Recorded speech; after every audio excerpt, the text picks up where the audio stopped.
said real estate is wealth. Those that control the real estate control the world. And you will find that today.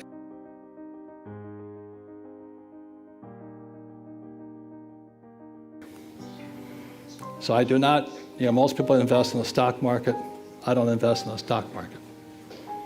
I also don't pay taxes. And I don't use my own money. Why? Real estate. So I'm not saying you should invest in real estate, but if you understand the word real estate from Espanol, real estate is real, royal estate.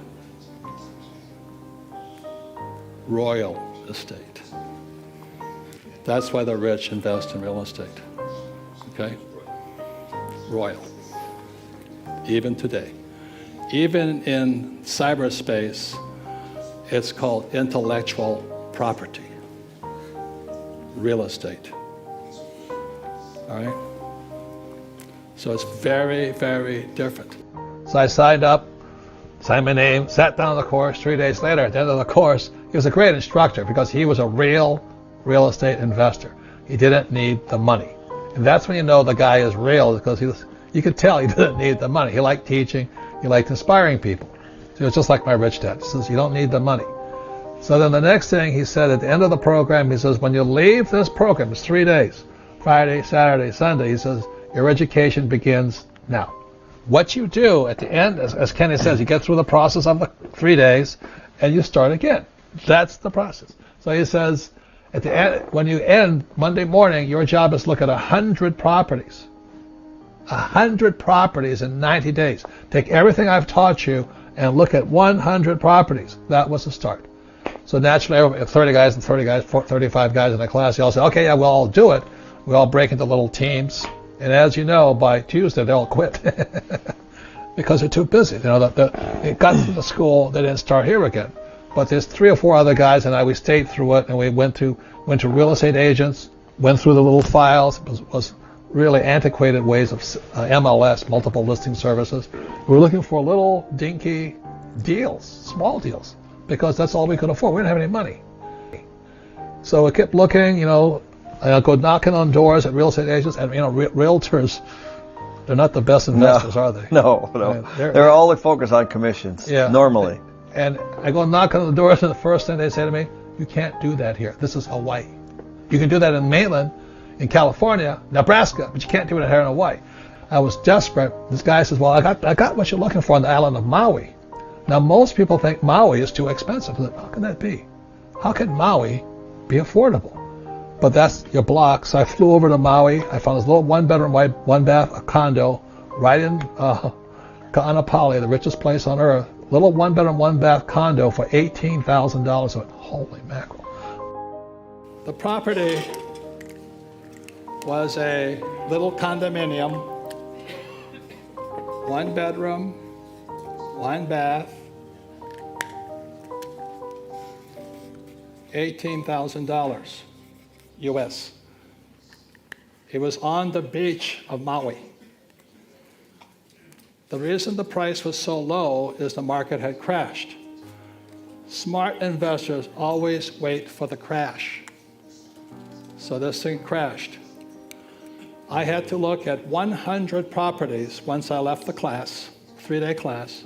I had to look at 100 properties in 90 days and write a 1-page report on each of those properties.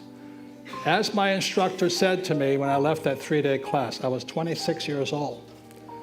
And the instructor says, your education begins when you leave the class, as your education will begin when you leave this class.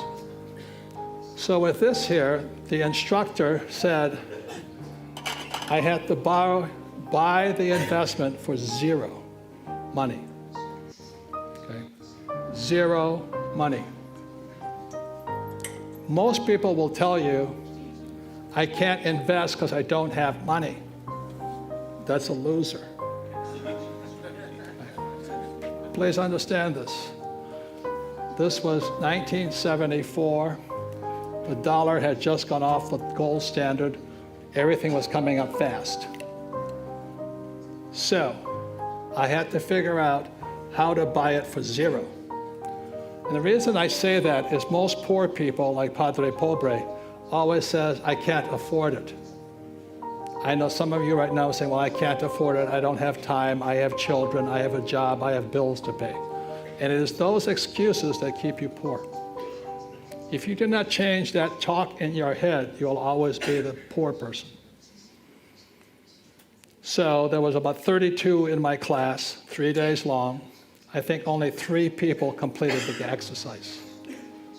We went, we looked at 100 properties, wrote a 1-page report. At the end of the 90 days and 100 properties, this was the best property. So I went back to the person, and it was in bankruptcy. It was right on the beach, just as pretty as this beach here. And he said I had to have $2,000 down. This is called equity. Again, it's the language of money. So I have equity. The bank was going to lend me $6,000 in debt. Okay? That was the deal. Now I had the $2,000 in cash, but the name of the game or the exercise was, could I buy it for zero? So what I did was I paid for this property with a credit card. So now it was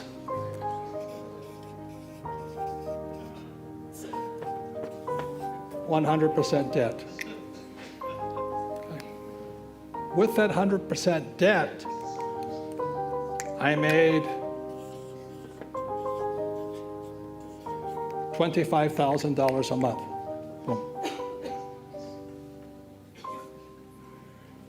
I was a free human being. I never needed money again. If you can make money with no money, that is called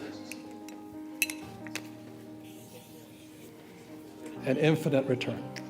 You see, the best thing about doing those 100 deals is I was learning to think about debt is good. As long as you have in your mind that debt is bad, I want to use my equity, your ROI goes down. That's a good point. And there is bad debt, of course. Yeah. Bad debt would be credit card debt, or it could be, if it was costing me $25. Yeah, exactly right. Yeah, so there's definitely debt that you don't want to get into. But we're talking about debt that's paid by a tenant. Yeah. You know, debt that's paid off by somebody else. So that's a really important point. So if you're borrowing money, you're going to want to make sure that you have the rent to cover it. One thing, if I hadn't done this myself, I would not understand what Kenny said. It was a 144 unit property that was existing that it was 95% occupied with tenants. So that was an important piece. And then next door it had another 10 acres. And so the deal is that I was going to build a second phase on the 10 acres, and then we were going to have one property that was 256 units. And so that's what we did. So we took the first 144 units and the land, and we went to the bank and we got a construction loan to build the second phase. And then we built the second phase, and through good management, we filled up the property, and then we went back to the bank and we refinanced the whole project and got one loan on it. So we used debt to build it, we used debt to take out that construction debt. As a matter of fact, if you think about it, the whole system is designed to use bank financing. I mean, you know, all these people that are working so hard are actually putting all their money into the bank. Well, those deposits are a liability. They're an expense to the bank. So if you put money in the bank, it's an expense to the bank because they have to pay you interest. I have 100% debt. You know, my first property was $18,000. I put $2,000 down with a credit card, and I was making $25 a month. I think that's the best example, Robert, because essentially what you did was you didn't use any of your own money. So the only costs that you had was whatever your debt was and whatever it cost the $1,800 on your credit card was. Right. So I mean, but the idea was not to make money. The idea was to train my mind to think that I want 100% debt. Most people, I want to get out of debt. I want to get out of debt. I want to get out of debt. And what we're saying here is the debt pays all your expenses and gives you some income. That's really as simple as it gets. So we started with this. So if I have no money in the deal, it's 100% debt, and I'm making $25, what is my return on investment? It's infinite. It's this. Right. I mean, you basically have no investment and you're making $25 a month. The reason why we want so much debt is because if I'm borrowing right now, I'm borrowing at say 4 or 4.5%, and inflation is say 4.5%. Then I'm using basically your money, pension fund, mutual funds, savings. Insurance, savings. I'm using your money to hedge inflation and buying assets. So that's how the system works, and that's how the wealthy get really wealthy. I'll give you one more thing where it takes absolutely no money, or it does take some money, but it does thinking. About 15 years ago, I wanted to have a little ranch, and Kim says, "Why? Ranches don't cash flow, right? It's That's land." right. Yeah. So I said to Kim, "Well, if I can get a ranch for free, would you be happy?" And she says, "Show me." Yeah. The point here is this: it's only up here. So I went wandering around all over the Southwest and Tombstone and Bisbee, Arizona, and all this. I'm looking for a property I can get for free. That was the challenge. She said, "You can have as much land as you like as long as it's free, because it doesn't cash flow."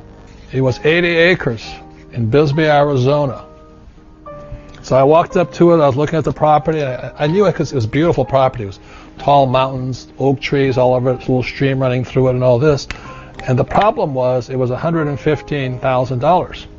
There's no property, there's nothing, no improvement, no building on it, except for there was a little road running through it like this, and there was a little building here. And this was a stagecoach depot at one time with Wyatt Earp and all those guys to go past. This is Tombstone, Arizona over here. This is Bisbee, Arizona here. So I'm standing on this property, and I said to the realtor, doesn't know what he was, so how long has this property been for sale? He says, 10 years. I said, "What's wrong with it?" This question. He says, "I don't know." Then I looked around. I said, "Oh, that's what's wrong with it. The sign was down. Nobody could see that. They drive by it all day long. They could never see the sign." So I said, "Are these guys? Do they really want to sell?" He says, "Yeah, they're desperate." And I said, "Well, where they live?" He says, "Florida." I went, all of this is good news. I'm going, "Okay, this is good news." I said, "Okay, make them an offer." And Kim's watched me and said, this is the offer. I'll pay you full price, because by now they want the discount because they're not selling. I'll give you full price, but I have to have this property for free. And I will pay you in 1 year. I'll pay the whole thing in 1 year. So basically it's called, I took a note, right? So I got a note for $115,000. I take control of this property.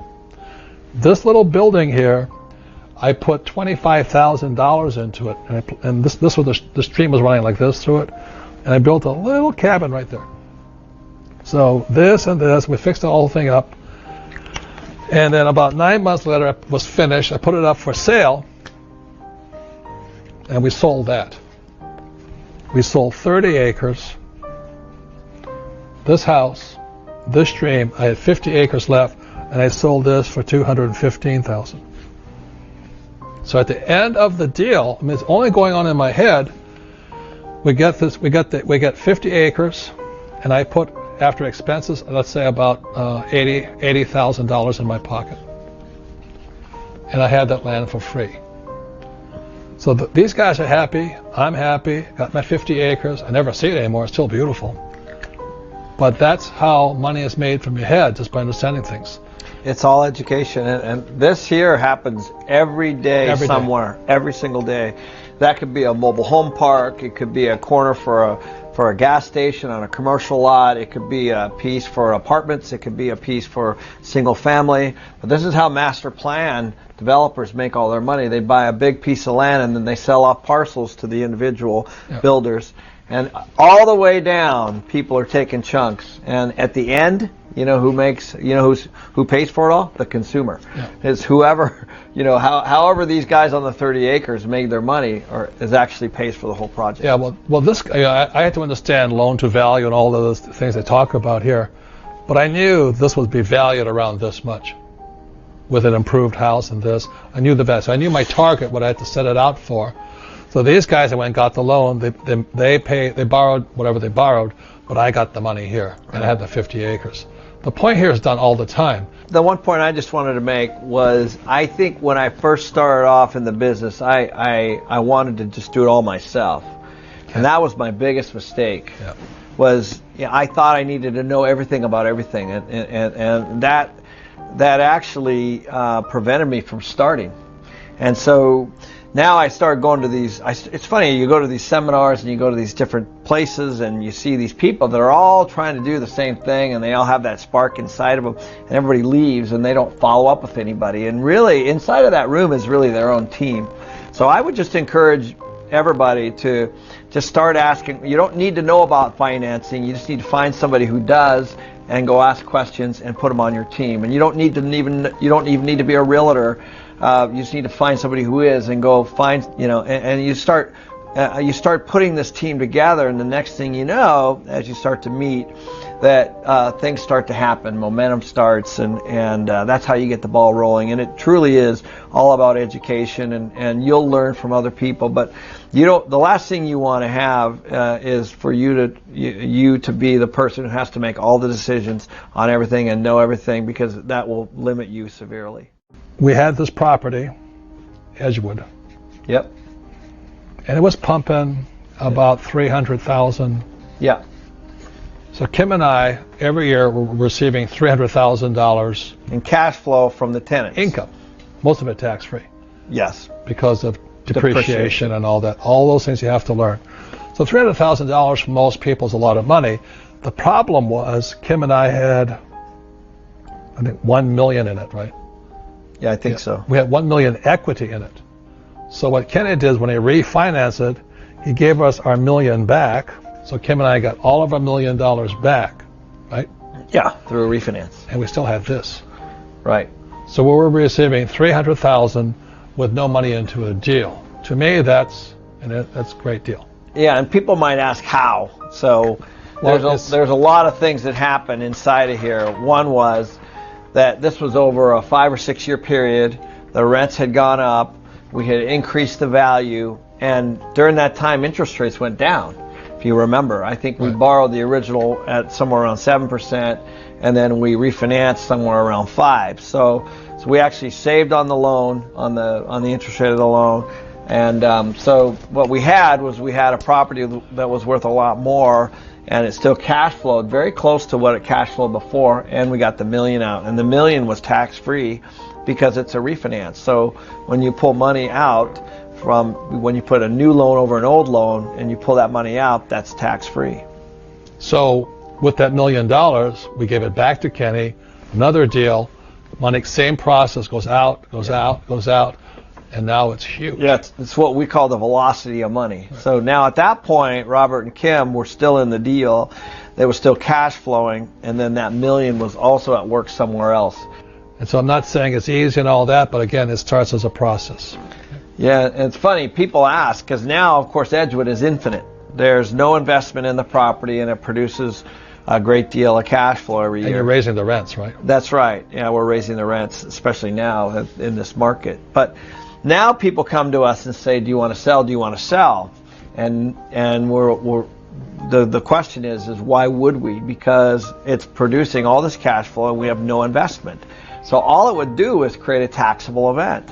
So we don't want the money, if you understand that. Right. So yes, there's millions of dollars in equity in the project, but we're not interested in that. We're interested in the cash flow. It's a big difference in the way we think. So I want you all to understand this starts here.